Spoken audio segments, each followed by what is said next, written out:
É minha sogra que fingiu estar doente só pra vir morar dentro da minha casa e ainda vir infernizar a minha vida. Vai só estudando essa história? Eu e meu marido, gente, somos casados há 6 anos. E no começo do nosso casamento, a gente teve uma briga muito feia com a minha sogra. Por quê? Porque tudo ela queria se meter, tudo ela queria dar palpite, tudo ela queria fazer do jeito dela. E eu falei, né, pra ela, que quem era casada com o filho dela era eu e não ela. Falei também que ela não devia se intrometer em nada. Desde então, gente, a gente não conversa. Era cada um na sua, ela na casa dela e eu na minha. Até que esses dias, né, o meu marido foi na casa dela e quando ele voltou, né, ele disse que a mãe dele não estava nada bem e que ela precisava passar um tempo na nossa casa. Como meu marido é filho único, não tinha outra opção, né? Ela tinha que vir morar na nossa casa por um tempo, pra ela não ficar em casa sozinha. Falei pra ele tudo bem, porém eu falei pra ele que eu não ia aguentar as gracinhas dela. Se ela falasse, ela ia ouvir. E logo no primeiro dia as coisas começaram a desandar. Ela falava que tudo estava errado, tudo que eu fazia, nada estava bom. Se eu fazia um arroz, estava papa. Se eu fazia um feijão, estava salgado. Enfim, gente, ela colocava defeito em tudo. Tudo ela reclamava. Sempre quando meu marido chegava, ela corria e dizia um monte de mentira pra ele. Falava que eu tava maltratando ela, falava que eu tava dando toalha suja a ela. Enfim, gente, ela falava um monte de mentira.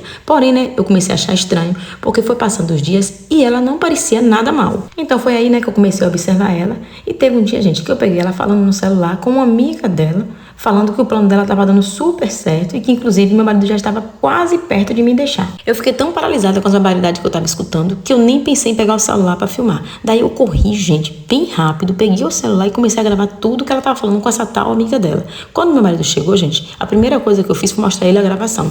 E por que eu fiz isso? Porque não era justo ela fazer isso comigo, porque eu sempre a tratei bem, eu sempre a considerei. Só que cada uma na sua, ela na dela e eu na minha. Eu só não gostava da forma como ela se intrometia no nosso relacionamento, meio do filho dela. Enfim, gente, meu marido ficou super chocado com o que ele ouviu e viu, com o que a mãe dele estava fazendo, né? Porque não tinha cabimento uma coisa daquela, porque eu sempre a respeitei. Ele brigou, gente, brigou feio com a mãe dele, pegou ela, colocou ela pra fora de casa. Agora, gente, ela saiu falando pra todo mundo que eu não presto, que eu sou a pior nora que existe, que eu não era pra existir, que eu ando fazendo lavagem cerebral na cabeça do filho dela, falando que eu coloquei o filho dela contra ela. E fora, gente, que o povo lá de fora não sabe de nada, não sabe o que aconteceu e agora anda me julgando. Mas e aí, o que você acha de toda essa história? E você, no meu lugar, o que você faria? Deixa aqui pra mim nos comentários.